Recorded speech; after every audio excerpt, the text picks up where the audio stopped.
Mag-refresh tayo ng barako. Bago yung block nya, oh. Block bago. Tone. Yan, bago. Standard size siya. Ano, may steady nakalagay. Pag may steady nakalagay, ibig sabihin standard. Tensioner. Barako yung pagkakabitan, pero ang kinabit to, tensioner ng badya. Kasi sa barako, manual yon. Ito, automatic. Buksan. Ayan, oh. Yan. Kusa na lang umano to, bumababa. Wala ka nang adjust. Kaya safe ito. Iwas ingay.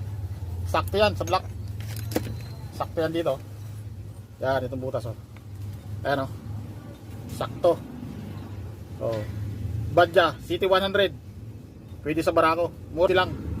Original na ng badya. CT100. Lalagay natin yan sa barako. Yan ang diskarte ni Boy Putibok.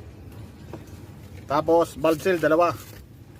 Ayan, papalitan natin bagong valve seal para walang usok.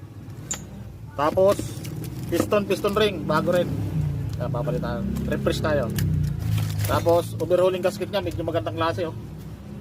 Kulay brown. Ito talaga yung nakakabit. Original. Apple ang tatak. Yan. Kaya lang medyo may kamahalan. Yan, oh, price. Bahala na kaya. Yan lang. Thank you.